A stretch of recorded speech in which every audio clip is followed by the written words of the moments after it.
పట్టం కలిపితే ఇంకో పార్టీని లీడ్ చేస్తారు. ఇక్కడ చూస్తే పవన్ కళ్యాణ్ గారు ముందుకెళ్ళిపోతున్నారు, నారా లోకేష్ గారు వెనకెళ్ళిపోతారు అని వాళ్ళు బాగోవచ్చు. కానీ ఒకటి చెప్తామండి, ఇక్కడ ఉప ముఖ్యమంత్రి పదవి ఇచ్చినంత మాత్రం లేకపోతే ఇంకోటి ఇచ్చినంత మాత్రం మనకేదో అవుతుంది, మనం ప్రజల్లోకి వెళ్ళిపోతాం, మనం చెప్పింది ఉంటారని కాకుండా ప్రజలు మీ ఎన్డీఏ కూటమి అంతా కూడా పాలనపై దృష్టి పెట్టాలి.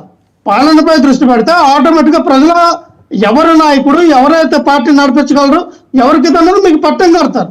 సో మీరు మీ పరిపాలన అనేది గాలికి వదిలేసి నారా లోకేష్ గారిని సీఎం చేయండి, నారా లోకేష్ గారిని డిప్యూటీ సీఎం చేయండి, పవన్ కళ్యాణ్ గారికి ఆ డిప్యూటీ సీఎం పదవిని తీసేయండి. పవన్ కళ్యాణ్ గారిని ఎక్కడికి పడితే అక్కడ మరి ఎన్డీఏ కూటమి మీద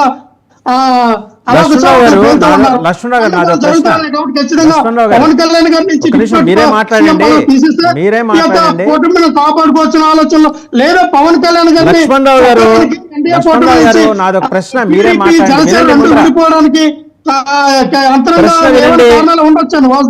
ప్రశ్న వినండి. నాదో ప్రశ్న, మీరే మాట్లాడండి. కానీ 2 లక్షల కోట్ల పెట్టుబడుల దిశగా ఒక అద్భుతమైన వేడుక జరిగిన తర్వాత కూడా పరిపాలన ఏం జరగట్లేదు, ఎలా అనగలుగుతున్నారని మీరు? ఇది వాసుదేవ్ గారు, మా హయాంలో 13 లక్షల పెట్టుబడులు వచ్చాయి. 13 లక్షల పెట్టుబడులు గ్లోబల్ వైజాగ్లో గ్లోబల్ సమ్మిట్ ద్వారా 13 లక్షల పెట్టుబడులు 13 లక్షల ఎంఏఓ జరిగినాయి. మెటీరియలైజ్ ఎన్ని మెటీరియలైజ్ అయినాయి? ఎన్ని మెటీరియలైజ్? 2 లక్షల కోట్ల గురించి చెప్పలు తెలుసుకుంటే మా హయాంలో 13 లక్షల కోట్ల పైన కదా మేము పెట్టుబడులు తీసుకొచ్చాం రాష్ట్రానికి.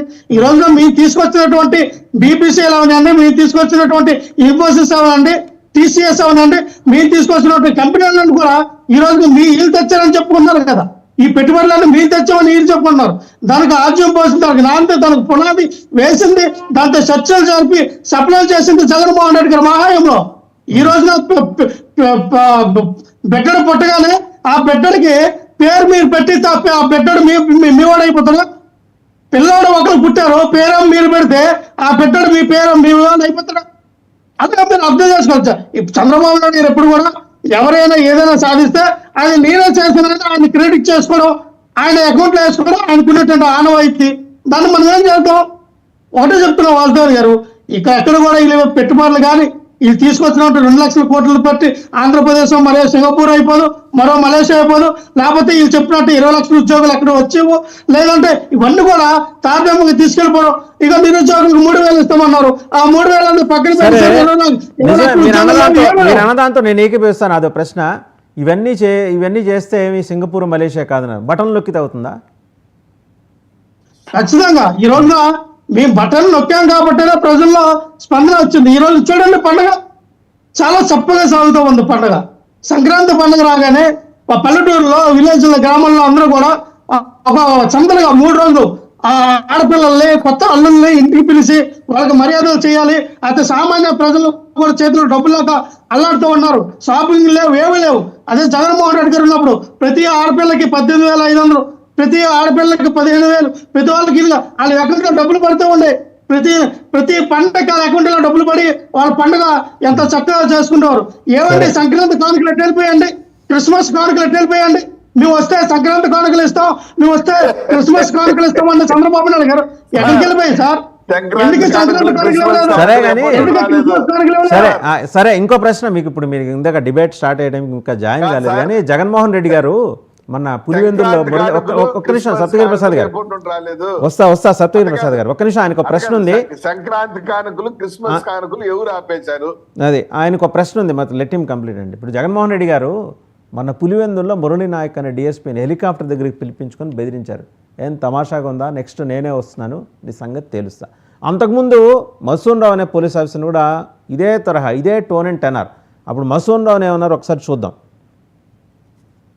దగ్గర నుంచి ఎమ్మెల్సీ దగ్గర నుంచి ఇలా పేపర్లు గుంజుకొని లాక్కొని మీ ఇష్టం వచ్చినట్టుగా చింపే కార్యక్రమం చేసే అధికారం ఎవరిచ్చారు?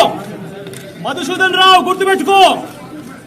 ఎల్లకాలం ఇలా మాదిరిగా ఉండదు, ప్రజాస్వామ్యంలో ఉన్నాం మనం. అదే టోన్ అంటున్నారండి. అదే మురళీ నాయక్ను కూడా ఇలాగే బెదిరించారు. మురళీ నాయక్ ఎల్లకాలం కూటమి ఉండదు, గుర్తుపెట్టుకో. ఏంటండి, యూనిఫామ్లో ఉన్న ఆఫీసర్స్ని బెదిరించాల్సిన అవసరం ఉంది? ఇంకో మీరు మీ నాయకుడు అంటుంటాడు కదా, ఒక 4.5 ఏళ్ళు కళ్ళు మూసుకుంటే మళ్ళీ మీరు వస్తారు కదా, కళ్ళు మూసుకొని ధ్యానంలో ఉండండి వచ్చేదాకా. ఎందుకు ఈ బెదిరింపులు? వాసుదేవ్ గారు, ఉమ్. చంద్రబాబు నాయుడు గారు ఆయన ఒక యాత్ర చేసినప్పుడు కందుకూరులో ఏం చేశారండి? అక్కడ ఉన్నటువంటి డిఎస్పీ ఎస్పీ గారితో ఏం మాట్లాడారు? అది కూడా మీరు ప్లే చేయండి. ఏ తమాషాలు చేస్తూ ఉన్నారా? మీరు ఇదే అని ఆయన ఇంకా జగన్మోహన్ రెడ్డి గారి కన్నా చాలా దారుణంగా మాట్లాడారు కదండి, బూతులు మాట్లాడారు చంద్రబాబు నాయుడు గారు. అయితే జగన్మోహన్ రెడ్డి గారు ఏమన్నారు? అయ్యా మీరు పోలీసు వ్యవస్థ మీ యొక్క పరిమితి ఏంటి, మీరు ఎంతవరకు చేయాలో అంతవరకు చేయండి. ఎవరో అధికారంలోకి వస్తే ఆ అధికారాన్ని మీరు అడ్డం పెట్టుకొని అధికార పార్టీకి మీరు సపోర్ట్ చేయడం కరెక్ట్ కాదు. మీ 3 సింహాలు మీ పోలీసు ట్రస్ట్కున్న వాల్యూ తెలుసుకొని మీరు ప్రవర్తించండి. మీకు ఎక్కడో రైట్స్ మీరు ప్రజాస్వామ్యంలో ధర్నా చేయడం, ప్రొటెక్ట్ చేయడం మా హక్కు, దాన్ని మీరు అట్టుకుంటామంటే ఎంతవరకు సభని జగన్మోహన్ రెడ్డి అడిగారు. తప్పే ఉంది? మీకన్నా మేము దుబాయించలేదే, మీకన్నా మేము అడగటం తప్పేం కాదండి, బెదిరించడం తప్పు. ఏంటంటే మీదకి వచ్చి మాట్లాడలేదే చంద్రబాబు నాయుడు గారు మాట్లాడిన క్లిప్పింగ్ కూడా ఒకసారి ప్లే చేయండి. వాసుదేవ్ గారు చంద్రబాబు నాయుడు గారు ఏ విధంగా మాట్లాడారు, పవన్ కళ్యాణ్ గారు ఏ విధంగా మాట్లాడారు, నారా లోకేష్ గారు ఏ విధంగా మాట్లాడారు, ఆ క్లిప్పింగ్ కూడా మీరు ప్లే చేస్తే బాగుంది కదా. వాళ్ళు పోలీసుల వ్యవస్థకి, పోలీసులకి, డిఎస్పీలకి, ఎస్పీలకి వాళ్ళు ఇచ్చిన గౌరవం ఏంటని ఈ రోజు తెలుస్తుంది కదా. మేము అడిగి చెప్తున్నాం వాసుదేవ్ అంటే గారు. వాళ్ళు చేస్తే వాళ్ళు చేస్తున్నావు? చేసినప్పుడు జగన్మోహన్ రెడ్డి చేస్తే తప్పు లేదంటారు, అంతేనా?